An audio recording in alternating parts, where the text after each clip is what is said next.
Welcome to this explainer. Today, we're doing something a little different, but honestly, it's incredibly powerful. We're going to break down a 27-word mantra from our source text. It's not just a random string of words, guys. It's literally a blueprint. It maps out that universal human journey from deep struggle and adversity all the way to ultimate victory. So if you've ever felt doubted, or if you've ever had to really put in the hard work to earn the respect of people who used to diss you, you're in the right place. We're going to see exactly how that transition happens step by step. Let's jump right into this source material. It reads, came to win, to fight, to conquer, to thrive. I came to win, to survive, to prosper, to rise, to thrive. I wonder. Just raw, unfiltered words. And you know, it's kind of funny. This one breathless, run-on sentence honestly packs more punch than most 300-page self-help books out there. It's a literal battle cry for overcoming obstacles. You can feel the rhythm, right? That cadence of resilience just building on itself. So our goal today is to unpack the narrative hidden inside this super concise text and really visualize that climb from the absolute bottom to the very top. All right, let's kick things off with phase 1, the battle to survive. Our journey starts right in the trenches. Because look, the initial focus of any massive comeback, it isn't glory or trophies or even getting respect. It's about that gritty, tough reality of just holding your ground when the odds are completely stacked against you. The source text roots its huge ambition in basic survival, and surviving simply means continuing to live or exist, especially in spite of danger or hardship. It's a stark reminder of the starting line. You literally can't thrive if you don't first survive that initial wave of doubt, those late nights of hard work, and the massive obstacles standing in your way. The path to becoming a winner starts at this absolute baseline.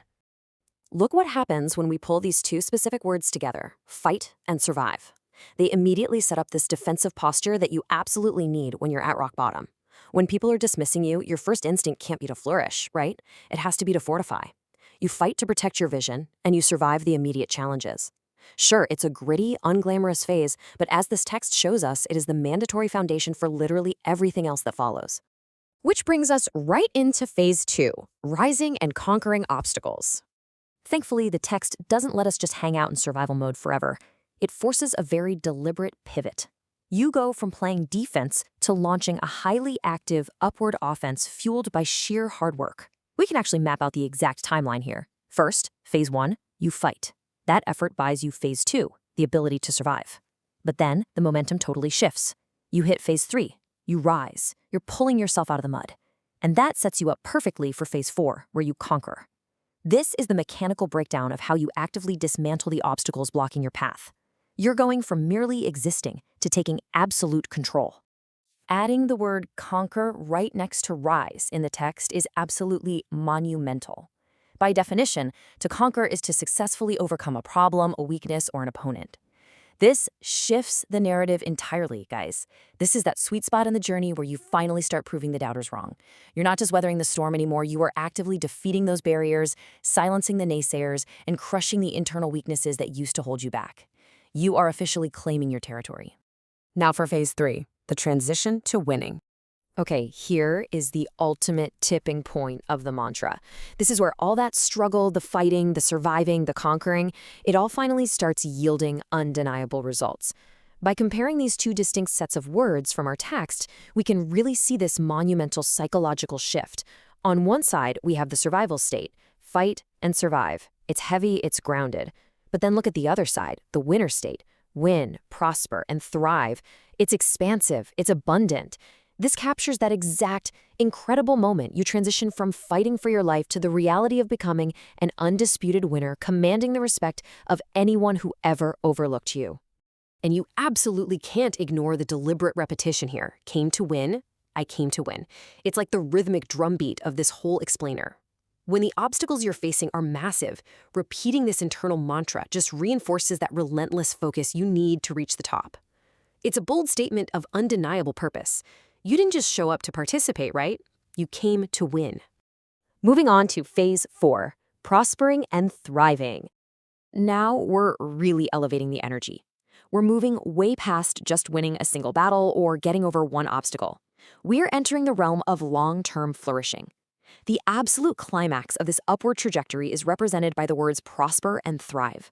To thrive means to grow or develop vigorously, to flourish. And this is the ultimate victory condition. It means you haven't just earned the respect of everyone who dissed you, but you've built an enduring, unshakable environment of abundance. You aren't just surviving your ecosystem anymore, you're mastering it. So, looking at this complete architectural blueprint of human resilience, you can really see the momentum that's required here. From fight all the way down to thrive, you are stepping up rung by rung to total success.